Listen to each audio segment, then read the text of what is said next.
This is the Analysing Anfield podcast on the Blood Red channel, bringing you the best tactical and statistical analysis of Liverpool FC.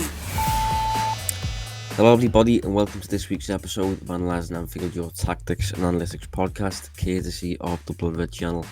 I'm Josh Williams and I'm joined as always by David Hughes. Dave, how's things, mate? Yeah, good, thanks, mate. I've been under the weather. Yeah, a little bit. Yeah, I think everybody is, aren't they? But doing okay. Definitely not COVID. We've just had that conversation before we've come on here. Definitely not. But yeah, a little bit iffy. Also being kind of relegated back to the office. I was quite enjoying life down the kitchen near the coffee machine, but back in the office today. So that's a little bit of a disappointment as well. But beyond that, all good, mate. Yeah, well, I've been carrying a little bit of sickness myself, haven't I? So maybe you've caught it off me over the podcast. I'm not sure if that's possible, but it's it could have been in London, to be fair.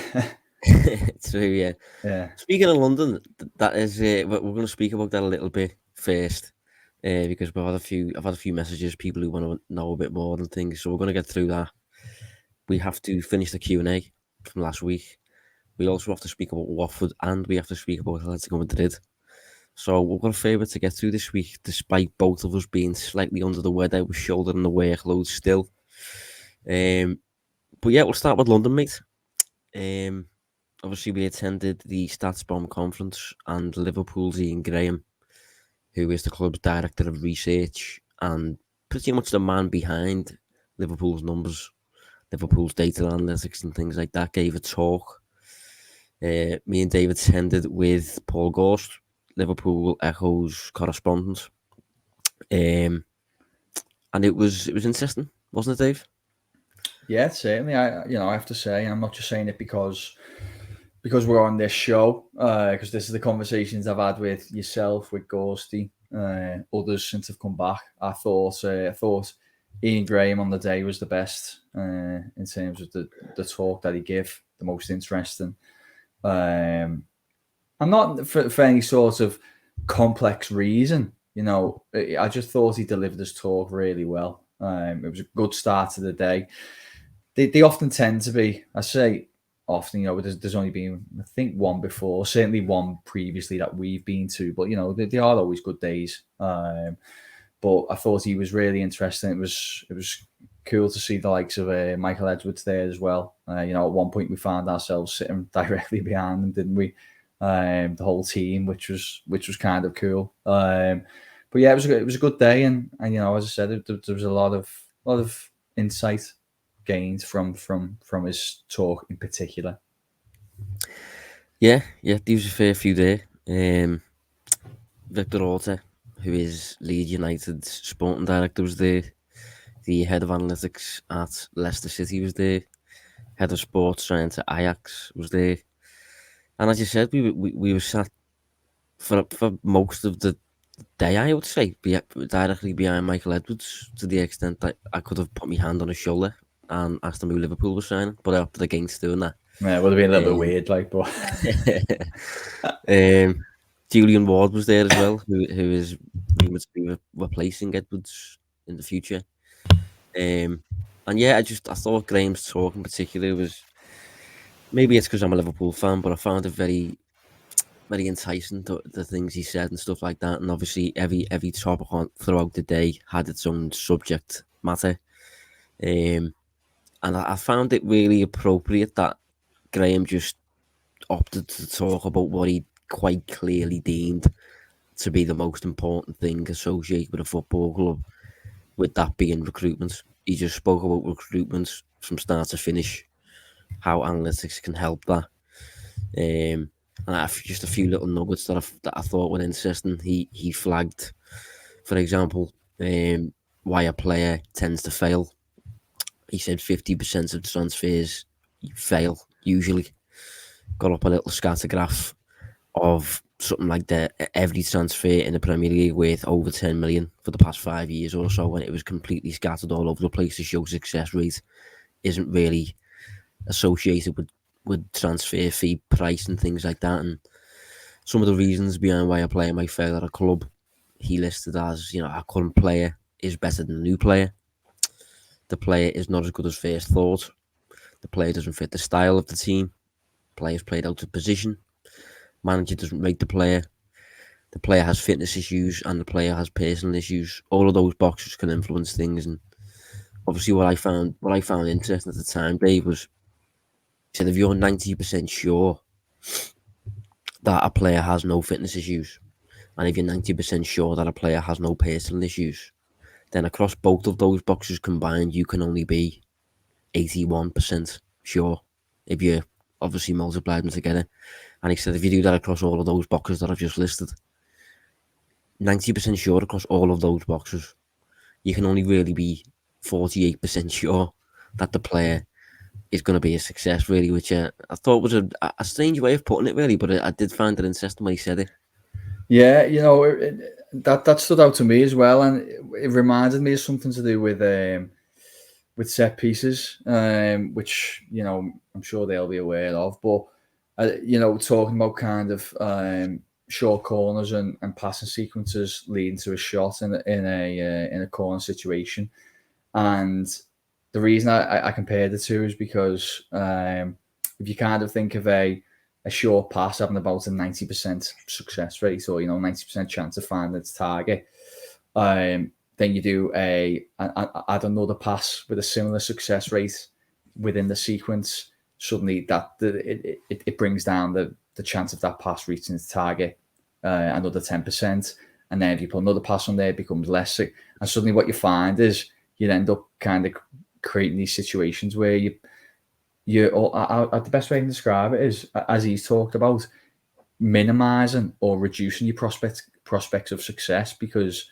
of all these different factors. And I just tied in with set pieces because I remember doing a set piece course where that was pointed out to me quite early on, that the more passes you add to like a corner sequence, the less chance of actually getting a shot off at the end. And although it's two completely different factors of the game, that straight away kind of struck a chord with me, where I thought, yeah, you can translate that into something like this, like recruitment, where all these different factors, you know, do slowly chip away the prospects of success. And the way he kind of just translated that message across was really interesting, and it did definitely make me think about not just transfers, not just things like, you know, set pieces, just all aspects of the game, how these little 10% multiply to impact success rates on different aspects of the game.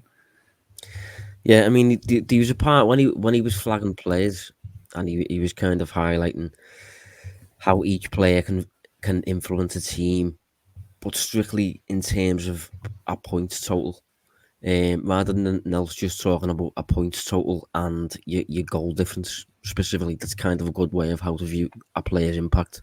How much does he impact your goal difference, basically? And, you know, he said some players will have a negative impact on your goal difference. Some players will have a positive impact on your goal difference. Say, for example, I mean, I don't want to be too harsh here, but as a guess, I would say Simon Mignolet had generally probably a negative impact on Liverpool's goal difference. Alisson Becker, I would say, is the total opposite. That's a guess. That's nothing to do with his talk. But I suppose that's what I'm getting at. He just generally said that if you replace a 30th percentile player with a 70th percentile player, it's worth in your squad. It's worth about 2 points per season. Obviously, the 99th percentile players will be like the likes of Messi and players like this. And so, obviously, if you consider what a 70th percentile player might look like and what a 30th percentile player might look like, they're not bad players by any means. They're just kind of, you know, I suppose you're going from middle of the road to slightly above middle of the road. And it's giving you about 2 points per season. Which I think does highlight why Liverpool maybe don't go and do loads of business all the time, especially not now that the squad's so strong. Because in terms of what you're adding in terms of points, you can't really do that much unless you sign on these top elite talents, like the Thiago and players like this and Diogo Jota. And he said if you can move from a 15th percentile player to an 85th percentile player, which is maybe what Liverpool might have done with the goalkeeping department, he said that can be worth up to around 5 points, I think he said. which is why Liverpool probably deemed Alisson Becker to be worth, the record-breaking amount. I think it was at the time, Dave. Yeah, it was, and those kind of points really hammer home how small these margins are, and probably shed some light to people that the impact of transfers. And I make this point because it's something we've said on the podcasts in the past, specifically when we talked about Liverpool's lack of business. The impact of transfers can often be overestimated, overvalued, and you're talking about some real top talent there. It really kind of touching the brackets of the elite, and the difference to the points tally isn't really as much as many people would expect. So then that's when you're weighing up, I think, the outlay of bringing those players in. Is it really worth it? Especially some of the fees that get talked about now for the top talent. So yeah, again, it was just really interesting, and I think that in particular, maybe for people listening or watching now, that'll be a little bit of an eye opener in terms of the actual, impact on a points return, and how it's probably a lot smaller than people would anticipate, even if you're bringing in really good players. I think it probably highlights as well how the majority of the difference that you can make in terms of recruitment will probably happen in the early years when you've got those major upgrades to make, and you can go from like a player who is relatively average or whatever to a Mo Salah, and you can go from a Karius or a Mignolet to Alisson, and you can go from a Ragnar Klavan to a Van Dijk. They're major points changes then. Obviously Liverpool have now reached the point where the majority of the squad's elite, really. So those, it's difficult to find those improvements now. Difficult to find those players who will keep impacting your points total, because you've almost maxed out, really. So because the pool gets smaller, doesn't it? And it's it almost feels like the step up becomes harder to make, and the pool becomes small in which the players you can use to do it. Which is why Liverpool probably have quite a headache now. Like, Liverpool could go out and buy players every summer quite easily, but haven't enough to really give them the gains that they need for the outlay that they'd be making. It just doesn't seem worthwhile. Yeah, I mean, one of the overwhelming things I got from it, Dave, was that Liverpool are in good hands. I think that's probably a good way of putting it. And any player who does come to Anfield has been absolutely scrutinised to the nth degree, which is not a bad thing. I think it makes Liverpool capable of making those signings above the 50% success rate. So yeah, I think we'll leave it there talking about that. But those who have signed up to the newsletter, he spoke about Firmino in particular. He also spoke about Suarez. I'm not sure if I'll mention the Suarez thing, but he spoke about Firmino, and I think I'm going to send out roughly what he said on Firmino using the newsletter. So people who've signed up to the newsletter, you can expect that on Thursday. People who haven't signed up to the newsletter, do sign up. Come to my Twitter at Distance Covered for the link or whatever, and you'll get that in your inbox. But yeah, we'll move on to the Q&A, Dave. So yeah. I'll let you go first. I'll let you start. Obviously after restart where we were up to last week. Yeah, Mikey Ware. It's quite a convenient question, this, based on what we were just discussing. I think Liverpool are planning to sign Kylian Mbappe next summer, but how good is he actually? You get very different views from he's better than Messi to he's overrated. I mean, to answer that initial question, he's a phenomenal talent. He's a fantastic player. Do I think Liverpool are actually going to sign him? And I'll be honest, I don't. And reason being, if you kind of consider everything that's just been discussed, I look at Mbappe and think, in my opinion, and I could be proven wrong, but in my opinion, Mbappe probably comes in and an absolute best case performs at a level maybe on par with Salah. But I also think there's a pretty big risk or chance that he might not. Certainly initially. You only have to look at Sancho so far, United, obviously, we're very early, so I don't want to be too critical. I'm sure he will come good, but he's not really had any impact. And there's a lot of money paid there, and I don't think anybody would have anticipated that. Trying to think of another good example. Pepe at Arsenal. Okay, I think Mbappe's ceiling is much higher than Nicolas Pepe's, but a lot of money paid. Underlying numbers look like they back up having a really positive impact at the new clubs, and certainly in Pepe's case, it's never really exploded. So I'm looking at Mbappe and think, yeah, okay, you're not paying for the transfer fee, but given the demand for his signature, what salary you're looking at per week there? I mean, I'd guess 300, 400 could be more. I am just guessing. But you've got a huge outlay there, and then if he comes in on that, you're looking at the agents from the likes of Mohamed Salah, other big names, Van Dijk maybe. Do they then start pushing for more as a little bit of a domino effect across the squad? As we've just been discussing, how many points do those wages actually add to this Liverpool side? Now, I think he would definitely have a positive impact on the goal difference because the player he is, but would it be enough to basically warrant the fee on wages and also the potential issues it could cause within the squad with other players? For those reasons, I'm just inclined to think that it probably wouldn't happen next year, and it probably wouldn't be the worst thing in the world for Liverpool if it never. Yeah, so I've got a question from Arthur P, and he says there was a lot of talk before the Manchester City game about their lack of a genuine centre forward. Genuine centre forward. Couldn't the same be said of Liverpool? And then he said, is there a case both teams would benefit from an out and out first class striker?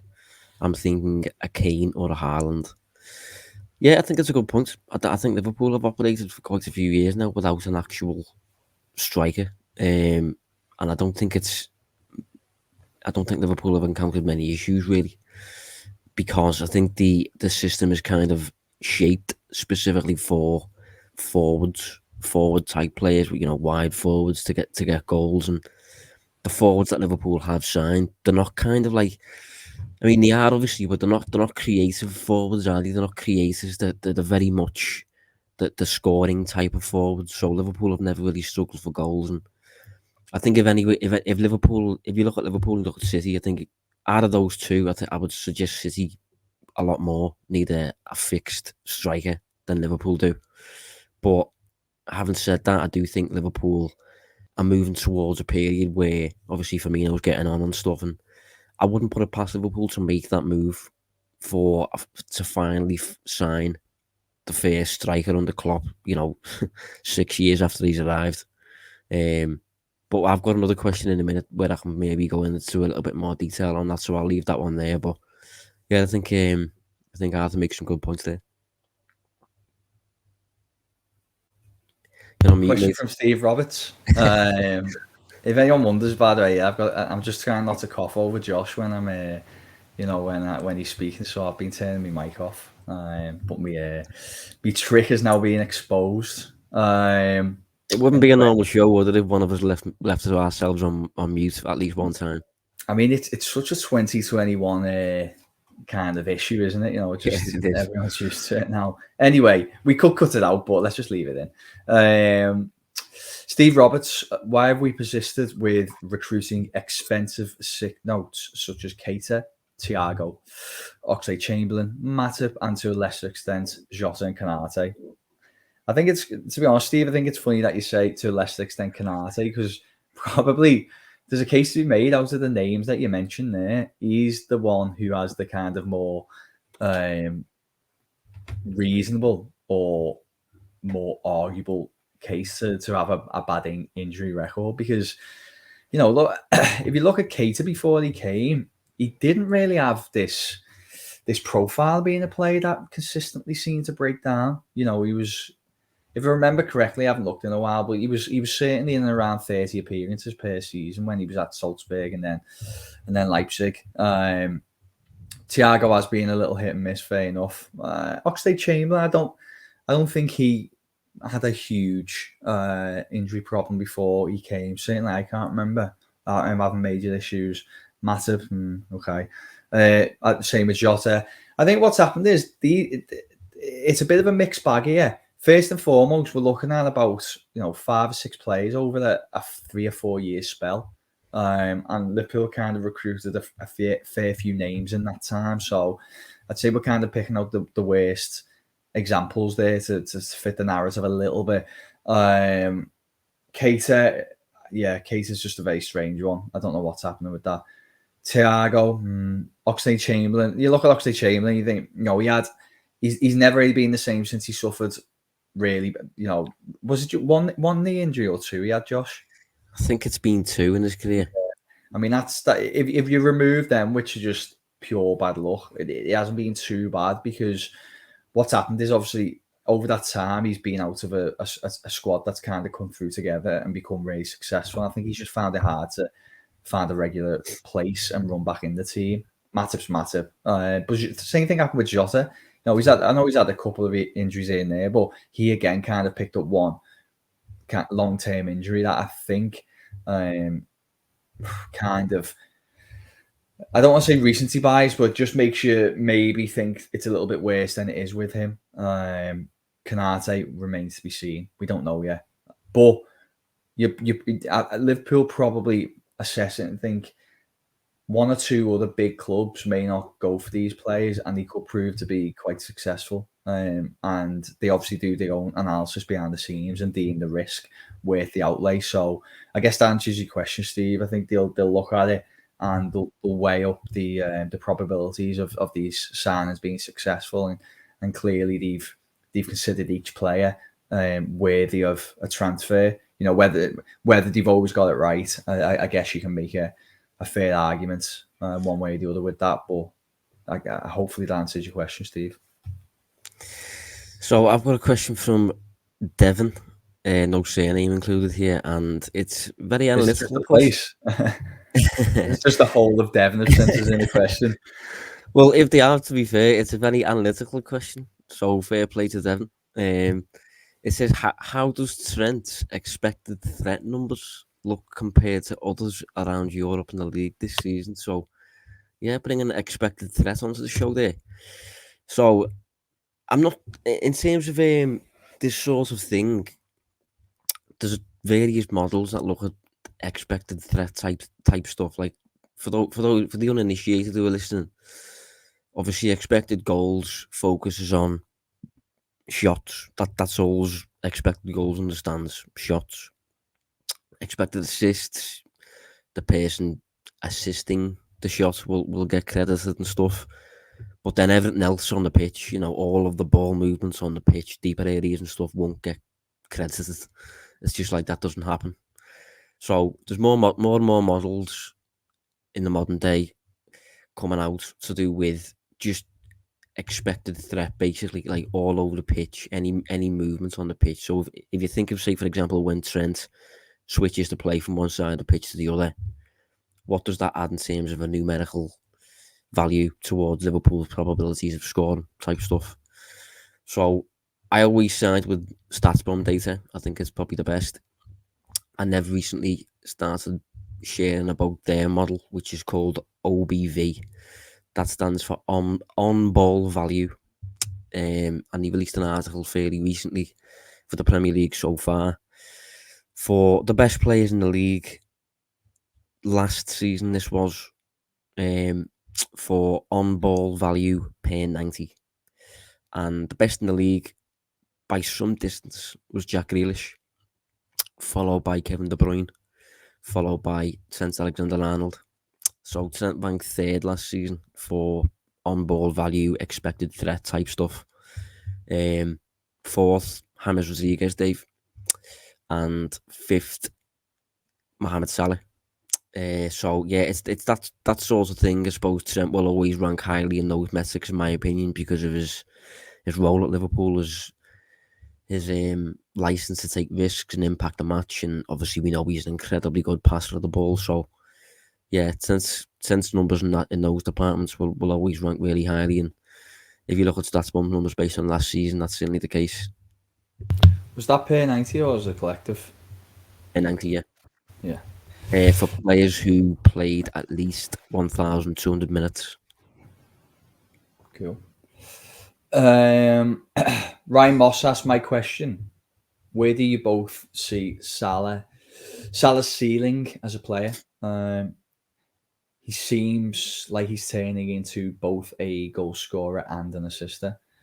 I think this is a fairly straightforward answer for me personally, but I will throw it over to you as well, Josh. Seeing it does ask what we both think, but I think right now he's at the pinnacle. You know, he's at the elite of the elite. It's really difficult to actually make a case for a player who's in better form than him, who's performing better than him across Europe. You could probably spread that across to the world. But, you know, being honest, for example, I don't watch a lot of South American football, so I couldn't comment for sure. But, you know, we more than often than not agree that Europe has the strongest divisions, and he's certainly up there in Europe, probably the best right now. So I think it's fair to make a case that he's at his pinnacle, and we're looking at the best ever version of Salah. So everything that he's producing at the moment, I think, is a ceiling. But maybe there's more to it. I don't know. If he can produce more than what he's doing right now, then wow, because that would be something special. That would be kind of legitimately, you'd be looking at, you know, Messi peak levels if he could add more to what he's already producing at the moment. No, I agree. I think when it comes to being a scorer and an assister, I also think he's always been that. To be honest, I don't think that's a new thing he's added to his game. I think Salah's always been.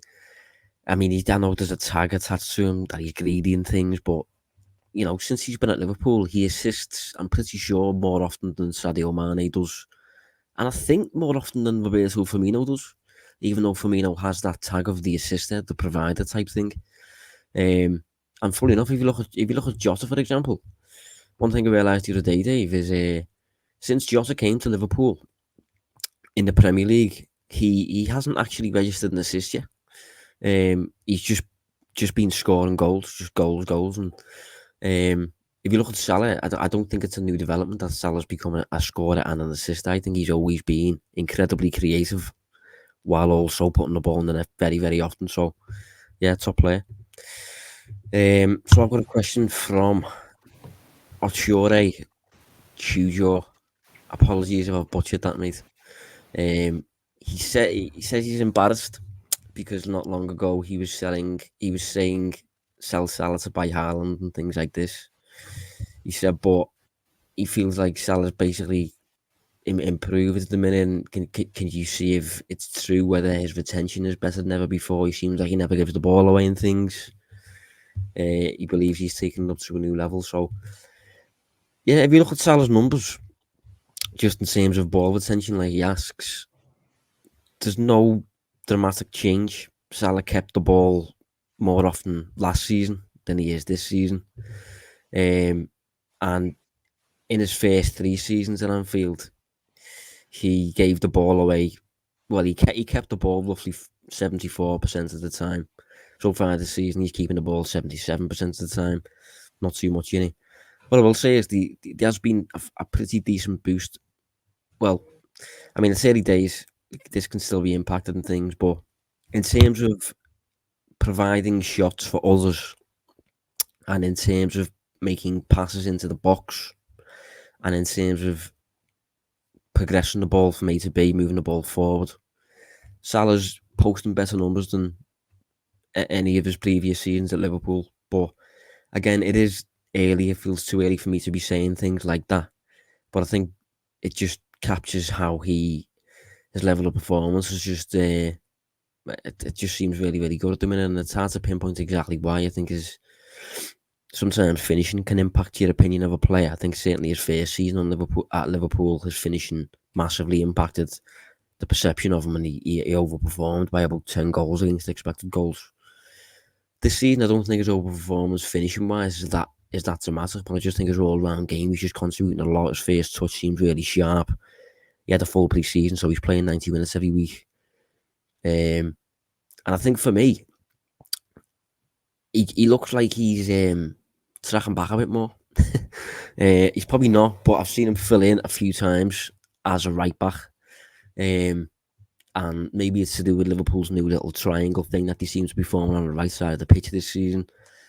But yeah, Salah just seems very, very hungry this season, and very, lots of desire to prove himself and things like that, and to bring the Premier League back to Anfield.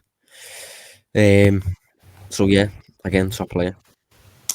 Yeah, I'd also add on that he's again, short sample size so far this season, but he's not far off attempting twice as many dribbles per 90 so far. I think again, if you kind of watching the game and you're seeing a player just seem to be a little bit more explosive on the ball, you can maybe initially tie that in with the question that was surrounded around ball retention. But what it might be more a case of is Salah just looking to do more, looking to impact the game a little bit more when he's got the ball at his feet, running at plays, dribbling past them, trying to progress Liverpool up the pitch. And maybe that's what's led to that question. Seeing a little bit more of that, and certainly the numbers would back that up. What I will say, mate, just before you move on, is I've just had a look at his shot creating actions. Again, that's a StatsBomb metric, and it covers the 2 offensive actions directly leading to a shot, such as passes, dribbles, and drawing fouls. So basically, involvement in shots in the 2 offensive actions around the shot, basically. And Salah, again, is currently experiencing his best numbers. He's currently averaging 5.4 shot creating actions per 90. Last season, it was 3.4. Season before, it was 3.8. Season before that, it was 4. And season before that, it was 4.7. So he's currently on 5.4 on a per 90 basis, which is, as I said, his best so far. Yeah, again, just backs it up, doesn't it? Right. On this next one, we've kind of had a couple of people ask a similar question, so I'm just going to combine what they've asked and then I'll answer it. So Dean Pinner, Scotty Allison, initially they ask, hi, any stats comparing the effectiveness of, as I put it, Timocas, and I've had some stick off that. I might just keep saying it, but yeah. Timiscus, I think it was. Oh, Timiscus. I couldn't remember what it said, yeah, but I've had a little bit of stick over that over the last sounds week. like a natural spice or something, Timiscus. Yeah. Well, let's just leave him then, eh? Yeah, paprika and some Timiscus on the crisps. Yeah, but comparing, there's dead ball delivery versus Robbo's and Millie's. Costa's corners appear to always hit the danger area, whereas the others seem to hit the first man. Great show, by the way. Ahmed Gokal asked something similar. He said, hi, gents, love the show and look forward to the episode every week. A specific question on the left-back position. Has Robbo dipped in the last couple of seasons since his peak? And how does, oh man, he actually gives me a bit of stick, Timiscus or Timiscus compare? Is there a preferred player for each type of game? Okay, so what I'd probably say was, in terms of, capturing whose crosses are better, it's not really, there's not really a black and white way to quantify that. I guess you could argue the closest thing is comparing cross success rates, which you will see, kind of in the media, mainstream media. But, my personal opinion, and maybe I'll throw it over to Josh as well in a minute, but I think it's a little bit flawed, that metric. The famous saying, it takes 2 to tango. I think the same can be said for the cross and its success. A cross could be good, but without the right movement in the box, it could be chalked off as being unsuccessful, but that won't necessarily be at the fault of the provider. That being said, although you can't quantify it in a straightforward way in numbers, I think the fact that 3 people have asked a very similar question would suggest that your eyes aren't lying to you.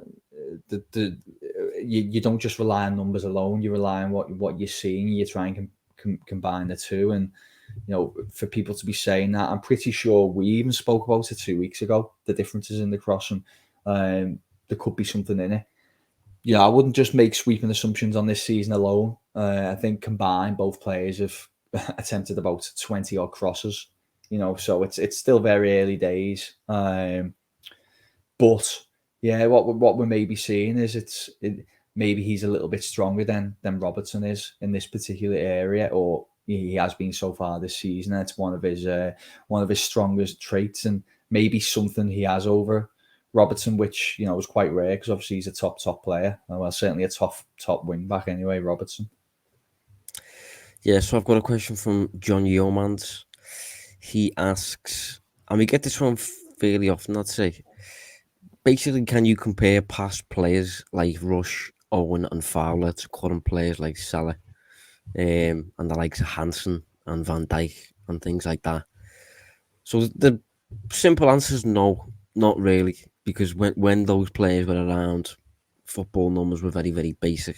They weren't advanced. So the general answer is no, but in terms of the most basic stat of all, which I suppose is goals, we can do a quick, fun one, I suppose. So I've compared Robbie Fowler, Michael Owen, and Mohamed Salah based purely on their time at Liverpool in the Premier League only. And in the case of Fowler, it's only his first period at Liverpool. And I've looked at goals minus penalties on a per 90 basis. Dave, who do you think's winning, mate? Is it our current man? It is Mo Salah. I thought it would be. So in comparison, Salah is scoring about, well, based on his time at Liverpool in the Premier League, he's averaged 0.61 goals minus penalties per 90. It is close. Michael Owen's right behind him on 0.57, and Robbie Fowler's right behind him on 0.52. So just put a bit of perspective of how good that still is. Robbie Fowler's 0.52. What that works out as a goal every 2 games. So, that's still very, very good. And you could argue Salah's playing in a far better side than the teams Fowler played in particular. But yeah, just I suppose a little fun comparison there that I'm sure many people will be interested by. But Salah's top, and it is quite incredible his level, and he's probably top for assist as well. Yeah, what's the do we know the differences in terms of how many games played at all? Yeah, so in terms of, should we go with starts or just matches played? It'd be nice to do starts, but maybe just appearances to keep it more simple for you. Yeah, so appearances over the time in question. Yeah. Salah I know that'll have a few substitutes in there, sadly, but yeah, Salah's 152 appearances. Michael Owen 216, and Robbie Fowler 226. So Salah's played about 60, 70 games fewer than Owen and Fowler, but his average on a per 90 basis is higher. Whether it'll come down, having played the same with the games as them two is another question, I suppose. But do you reckon he'll get to that many games? I don't know, I'm not sure. It's tough one, isn't it? It'd just be interesting to compare it, but whether I think if he signs another contract, he probably would. Yeah, and so he's about 100 appearances roughly off now, there or thereabouts. No, he's less than. He's about 60, 70. So that's about 2 seasons. Okay, yeah, it'll go to the Y. It'll depend what happens with the contract, won't it? Yeah, interesting. Let's have a look anyway. We'll move on. So got Steven Kinsella with Milner's poor performance and Nico Williams obviously yet to kick on. Should Liverpool look at Tomiskas? I'm actually struggling to remember what my joke nickname was for him now. But Tomiskas. Tomiskas, okay. Yeah, Tomiskas is his actual name. Yeah. Well, I keep going to say his actual name now. So Tomiskas. Should we look for a similar option at right back? So basically, another version of him, but to play on the other side. I really want to elaborate on this question, but it's quite straightforward, and that would be a yes. Definitely. I think it's made Liverpool a lot more stronger in that left side of position.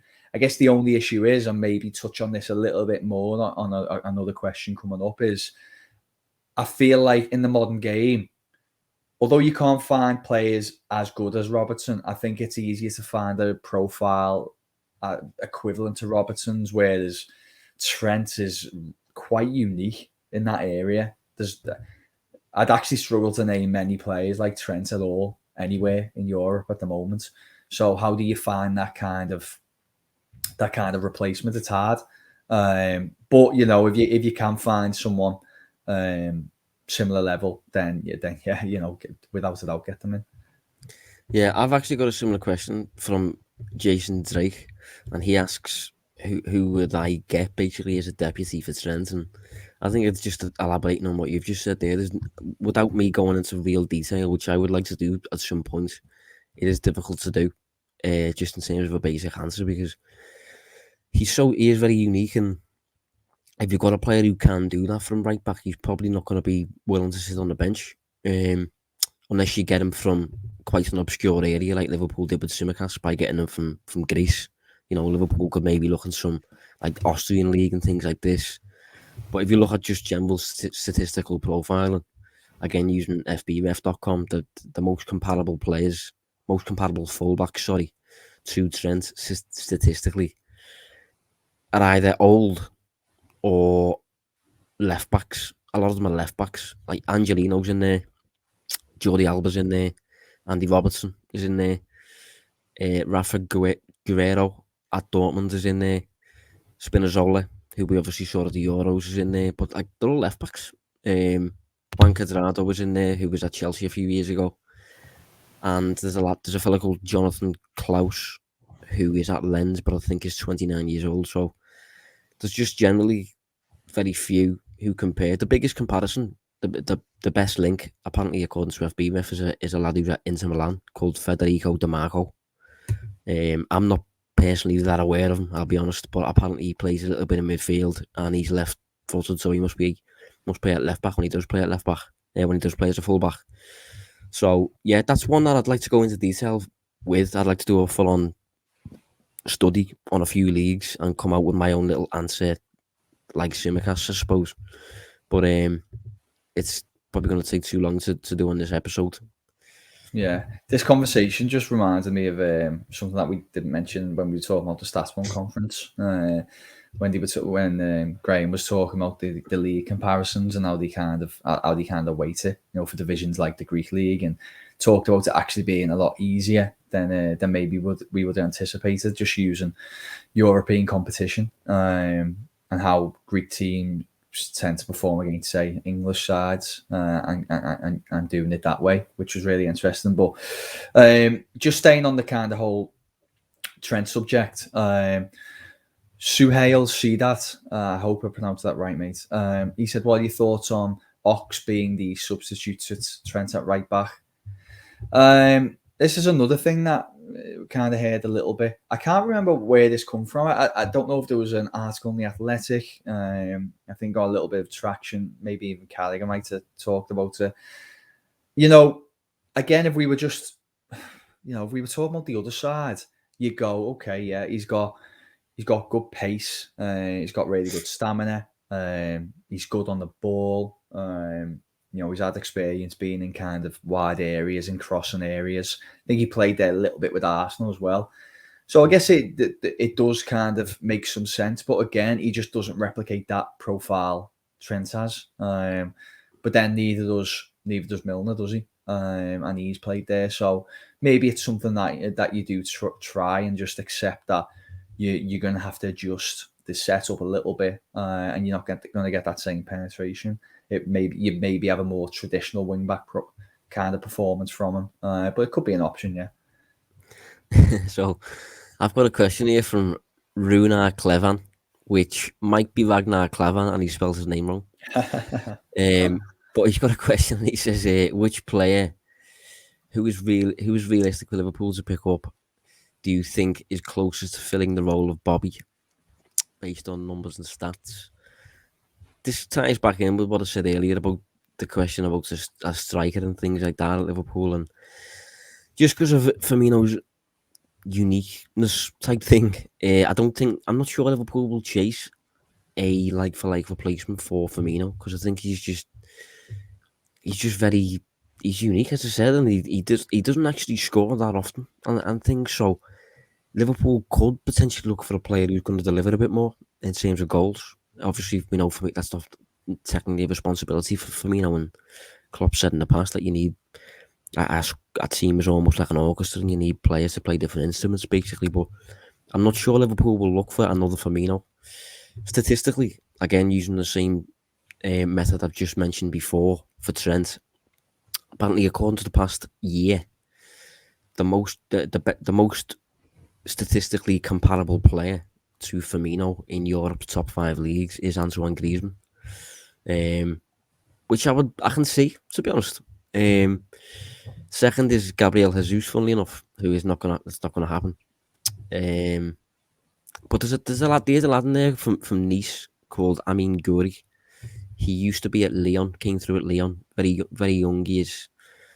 And I suppose he's roughly of that type. He's still only a kid, and I wouldn't be surprised if Liverpool were aware of him and just generally keeping track of him. I'm not sure he's good enough to bring to Liverpool or anything like that, but he does look like a decent player, and he's a player I've thought about flagging on this show, just in terms of like a scouting option who's looking good. But he's currently, he's 21 years old, and last season for Nice he scored 12, assisted 7. So far this season he's scored 5, assisted 3. And as I said, he's been deemed as a big prospect for a few years now. But I think Liverpool, when it comes to replacing Firmino, I think Liverpool might go down more of a Jonathan David route than a statistical clone or whatever of Firmino. I think Liverpool might go down more of the route of a player who's going to find net a bit more, while also offering well-rounded traits like Firmino does. Yeah. Dan Salisbury, he talks about the similarities between Grealish and Jones. He said very similar in the way they run with the ball, don't you think? Perhaps Jones may follow his path. I think I can see the comparison to maybe what happens a little bit deeper, between that kind of middle and attacking third.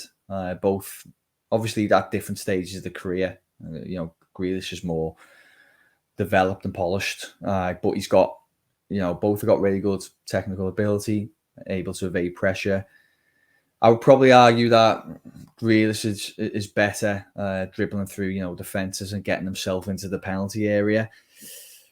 You touched on it a little bit before, Josh. I read the same article, but even if you look at the more traditional kind of shot creating action metrics, Grealish just seems to top everything, certainly based on last season. So I think he's a little bit more prone to do more damage in the final third. He averages, certainly last season, he averaged about 5 more touches in the box per 90, which is a decent amount.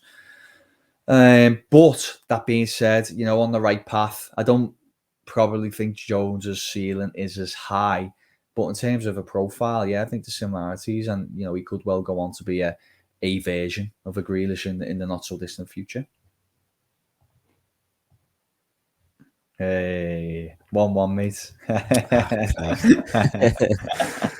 The old mute game, eh? Yeah. So I've got a similar question, I suppose, from Craig Allenson. He says, which players across the big 5 leagues does Curtis Jones compare to statistically? I actually think I mentioned this a few weeks back, but just in terms of, again, that same method, similar players to Curtis Jones based on the past 365 days. You have, this is midfielders only, of course, you have Bernardo Silva, Kerem Demirbay, who is at Leverkusen, used to be at Hoffenheim. Ilkay Gundogan's in there. Tony Cruz is in there. Luis Alberto, funnily enough, used to be at Liverpool. Nadir Amiri, Mason Mount, Nicolo Barella, Pedri, and Seko Fofana at Lens. So again, this is statistical profiling only. So a lot of those players, once you actually watch them, will obviously be very different to Curtis Jones. I think, for example, Tony Cruz in particular, probably Barella as well, Pedri, you could argue. 3 players, in my opinion, who are very different to Jones in terms of style. I think Jones is a lot more dynamic, a lot more attacking, less of a conductor than those players. But those are players, I suppose, who statistically, at least across quite dominant main areas, look very comparable to Curtis Jones. But in terms of Bernardo Silva, I can see it. In terms of Mason Mount, I can see it. Probably Demirbay as well, and a little bit of Luis Alberto in there. But yeah, interesting. Yeah. Stephen P, between Thiago and Keita, who's the better playmaker since coming to Liverpool? I guess it depends what your definition is of the playmaker is as well. You know, is it someone who's a little bit deeper, who kind of keeps play ticking over? Or is it more of an offensive playmaker, aka who creates the most kind of shooting opportunities? I had a quick glance at this, Josh, but it was only a very quick one. And I must be honest, through a mixture of the kind of player he is and also his kind of relatively small sample of minutes, I expected to look at Keita's shot creating actions and see them a lot higher than Thiago's. But there isn't really a lot between the two. Keita during his Liverpool time, and it should really be again reiterated. The playing sample's really small, but he's kind of fluctuated between 2.4 and somewhere around 3.5 shot creating actions per 90 across his 3 seasons. And if you look at Thiago, who obviously accumulated more minutes, certainly in one campaign than Keita has since he's come to the club. Last season, he had a shot creating action per 90 average of 2.96. So very similar between the two. So I guess from that perspective, you'd say, although different players in that department, very similar. In terms of a more maybe a little bit deeper on the pitch, more traditional kind of playmaker, you'd probably say Thiago's better, wouldn't you? I think he's better in pass with the ball, really good vision. Can kind of see passes other players can't see, but can also execute them as well. I think Keita's definitely a better dribbler. Keita's better carrying the ball through the lines, but in terms of passing through them, I'd prefer Thiago personally. But yeah, a general output, certainly from a shot creating action point of view, a lot of similarities, a lot closer than I thought. Yeah, so I've got a question from Gary Simon. He says, would you be able to give us a view on how the table would look if you consider points achieved versus the same opponents last year? Yeah, so thanks to Andrew Beasley for this. I'm not sure if he listens, but hopefully he does. So Liverpool, so far this season, again, based on the same matches they played last season, are 7 points better off. For a bit of perspective, the only team in the league who are better off by more are Brighton, who are better off by 10 more. That's excluding the newly promoted sides. It's difficult to judge them. Obviously, Brentford doing really well. But in terms of Liverpool, 7 points better off. City, 4 points worse off. Chelsea, 5 points better off. Manchester United, 5 points worse off. Everton, 5 points better off. Arsenal, 4 points worse off. It's a bit of lots of variance in there, but yeah, generally in terms of Liverpool, up there with the best so far. Notable improvement compared to last year. That's interesting. That I did want to know that, but I didn't quite want to do the legwork on it. I'm glad Andrew has. Good stuff, nice work. It's I just didn't fancy it myself, but I'm glad. It's good to know. It's interesting. Hi, Josh and Dave. We say our defence is arguably the best in the league, but why can't we just shut teams out when the game is on the line with a few minutes left? aka Brentford and Man City games.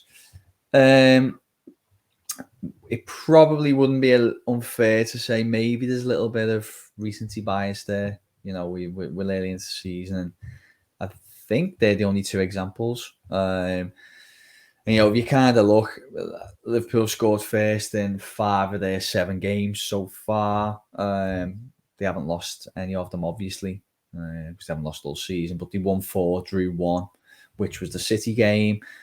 City an elite side. Last season was a little bit of a mess, but if you think of the campaign before, Liverpool were masters of kind of shutting up shop and seeing the game through. So I'd be inclined to say maybe we just kind of don't get too carried away with that one at the moment. Sorry, Kawazi, I didn't actually say your name at the start. I do apologise. But yeah, Kawazi, what I'd say is maybe there's a little bit of recency bias there. I wouldn't make too many sweeping conclusions too soon. I'd probably like to revisit that one maybe another 7 or 8 games in. And if it was a recurring theme, then fine, maybe Liverpool are going too conservative when they take the lead, starting positions a little bit too deep. Those kind of things that we can maybe look out for over the next few weeks. But for now, I think the sample size is too small to make any sweeping judgments. Yeah, I had a question from Moise as well, or Moise, or I'm not sure exactly how you say that one, but it was along the lines of what you've just been saying, Dave. So I think just to save a little bit of time, I'll let that answer, go alongside that one. But I've got a question from Sampo Latinen. In testimony says, how much are players' individual stats influenced by the team he plays for? And how do you take this into account? Great question. Yeah, really important question, actually. So he says Curtis Jones, for example, was ranking high amongst midfielders in Europe in many stats. How would Curtis rank in stats if he played for Norwich, for example? So yeah, good question. I think just generally in terms of these types of stats, these are obviously event stats. That's what we call them, the event stats. Stats based on the actions that you perform on the pitch. So obviously it helps if you have the ball more. Now, dominant teams like Liverpool, City, Chelsea, I suppose, have the ball more often. So you just generally get more opportunities to do more on the ball. You have the opportunity to attack more. So, and sometimes the way around this, you can adjust. You can have possession adjusted stats, that sort of thing. Or rather than looking at numbers on a per 90 basis, which is maybe a bit unfair for a player like Alan Saint-Maximin, for example, because on a per 90 basis, Newcastle tend to get dominated every match. So he doesn't get that much of an opportunity to showcase what he can do on a per 90 basis based on minutes. So one of the ways in which you can highlight how good Saint-Maximin is looking at what he does per 100 touches, for example. So what he does strictly when he's on the ball. So every 100 touches, he's probably one of the most dangerous players in the league. But per 90, he's probably not, because he's not getting the opportunity to do too much. Gabriel Jesus is another example of this. Since he's been at City, he's been ranked right near the top when it comes to just shots per 90. But how much of that is a product of just Pep Guardiola creating all kinds for him with a system? So, yeah, it's a difficult one. When it comes to Curtis Jones, we're looking at his numbers now. He's in the 86th percentile for passes attempted, for example. He's in the 88th percentile for touches in the attacking penalty box, I think, compared to other midfielders. Expected goals is decent, shots is decent. Some of them, if he played for Norwich, would come down. But certain other little characteristics maybe wouldn't. For example, he probably would still show up as a keen dribbler. He probably would still show up as a keen progressive carrier with the ball as well. And he probably still show up as a decent attacking player. It's just a case of when it comes to analysing these players and when they're at weaker clubs, you just have to consider how much of his numbers will get a boost, scalable output we call it. How much of a boost he'll get it if he moves to a better side, basically. So, Dave, you have no questions left. Is that correct? Yeah, no, I thought that was a really good question unless you've got a couple more, but that was a really good one. Well, one of the last questions to finish on. That's a particular section. Can I just add something on that really quickly? Because in case you have another question, I just think this is where that's a good question. This is where you need to use your own football knowledge to kind of contextualize statistics. Because I think when people start first getting used to using them, and I say this as someone who, a few years ago might have been guilty of it myself, you're inclined to look at games like it's a game of tennis. It's an individual sport, but it isn't. It's a team sport, and you do start realizing that a lot of statistics, frankly, are as a consequence of team structure, of tactics, and this is why you have got to make sure that you try and, once you're looking at numbers, you're also then considering the context behind it and seeing, is this as a result of the player, or is there going to be team tactics at play as well here? So it's just definitely something to keep in mind. And obviously, most people listen to this will have a really good understanding of football. So, use your own knowledge to add context to any statistics that you use.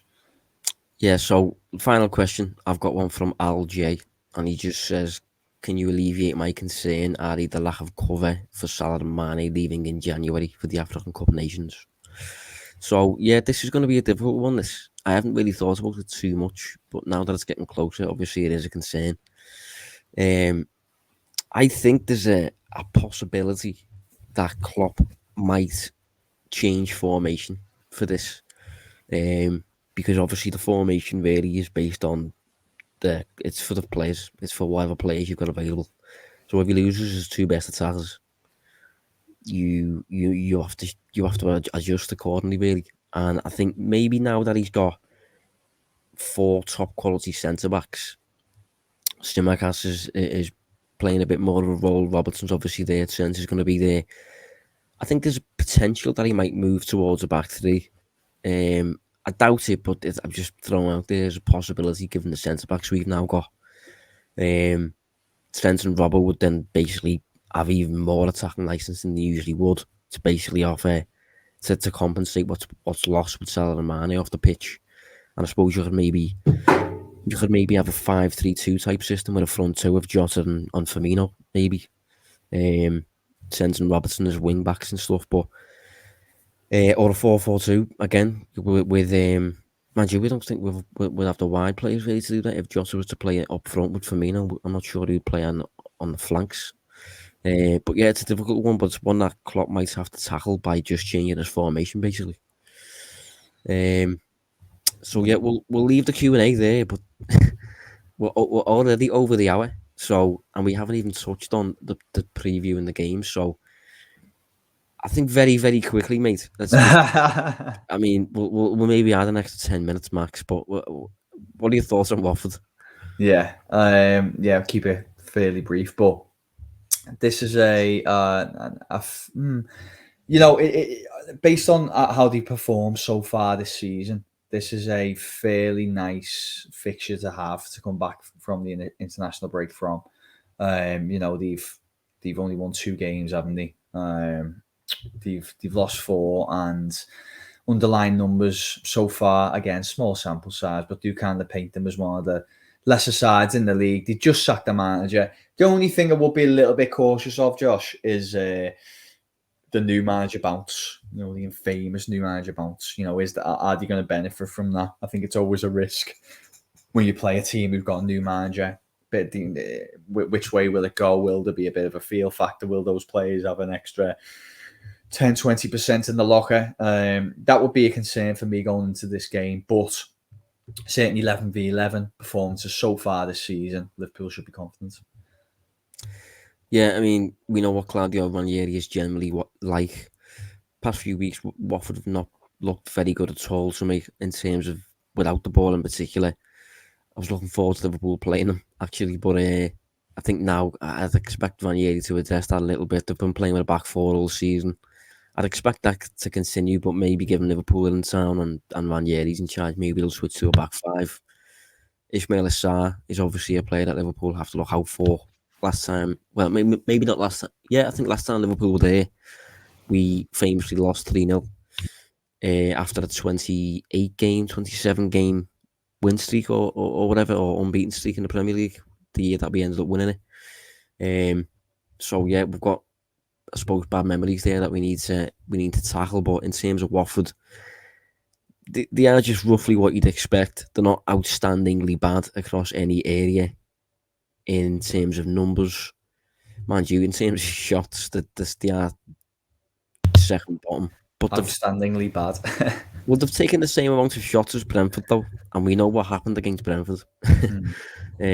For expected goals, yeah, I mean, for expected goals, they're 18th, to be fair. But defensively, they're just relatively bad, but not absolutely awful, and that sort of thing. So, yeah, what are you expecting with this one, Dave? What are we saying prediction-wise?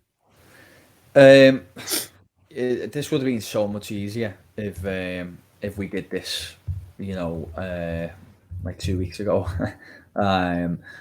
Now I expect it to be a little bit tougher. I think these international breaks are really ruthless. A lot of players are playing with coming back and not really having much turnaround time before the game. Could be difficult. You know what? I'm going to go with a 1-0 Liverpool. I'm going to say it's a little bit tighter, a little bit of a nothing game, but Liverpool get the win. I'm going to say, I think 2-1 Liverpool. I wouldn't rule out Liverpool conceding in this game without Fabinho and without Alisson. Trent has obviously experienced his first game back after injury, so yeah, it might be a little bit difficult. It might be one that we have to manage and we have to come through, and I think I would take it at 2-1 now, maybe hand off. And then Atletico Madrid, obviously we would like to preview it in greater depth, but yeah, Atletico Madrid in the Champions League, again, I suppose a team that Liverpool could look at and want some form of revenge. Yeah. This is probably, when the draw was made, this is the toughest tie, isn't it? I think it in terms of game, going over there specifically, trying to get a result. Obviously, they've had a draw and a win so far in the group, and yeah, I expect this one to be a little bit tough. That I did have a little look at the numbers earlier, and they don't seem to give much away. They're not an easy side to create chances against, which is obviously what Liverpool are really good at normally. So I expect this one to be Liverpool's toughest game. If Liverpool win this, I think that would be a real statement of intent.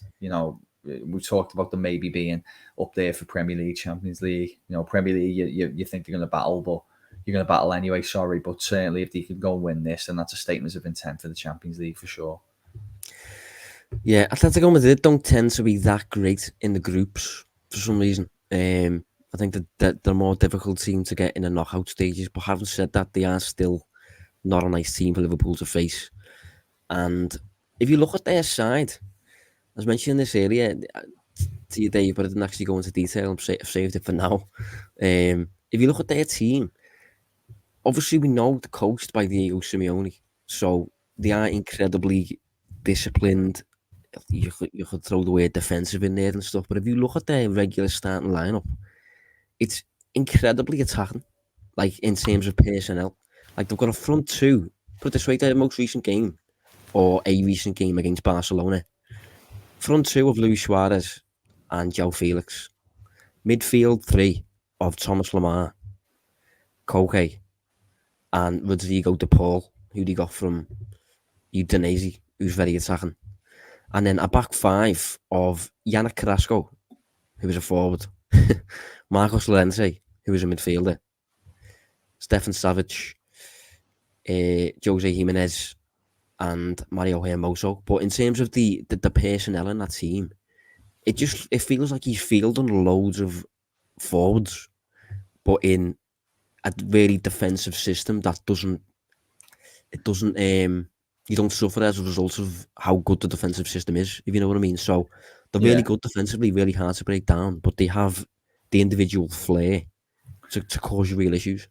Yeah, it's basically the power of the defense is in the structure, but then the threat of the attacking players is in the attackers, isn't it? And you've got enough of them on there to explode and cause damage. Because I mean, you've even got like Trippier and stuff he plays in there as well, in a kind of similar advanced position out on the right. So yeah, well, on the bench they had Griezmann, they had Correa, as you said, Trippier's on the bench, so they've got a really strong squad. Yeah, so a tough game to summarise. Really, I think this would be a tough one, and I'm probably not backing Liverpool to win it. Actually, I'm going to settle on a draw. Yeah, I'm going to say I think 0-0 for me in this one. I don't go for 0-0 very often at all, and I wouldn't be surprised if they snuck one, to be honest. But yeah, I think I'm going to say 0. Very tactical game and things, but with it being a group stage match, I have a bit of faith that Atletico Madrid won't turn up as their horrible selves. And maybe they'll let Liverpool play. Maybe they'll try and play Liverpool, but because if that happens, I think Liverpool will do relatively okay. But if they come as their usual selves, Liverpool just generally under Klopp don't like facing that sort of team. So yeah, we'll leave it there anyway. Probably our longest show ever. It's up there. Yeah, it's right up there. So Dave, thanks for joining us, mate. Thank you, mate. Cheers, everyone. And yeah, we'll be back next week to review Watford, review Atletico Madrid, and look ahead to whoever Liverpool have got. Can't remember who it is. So yeah, do tune in, and we'll see you then.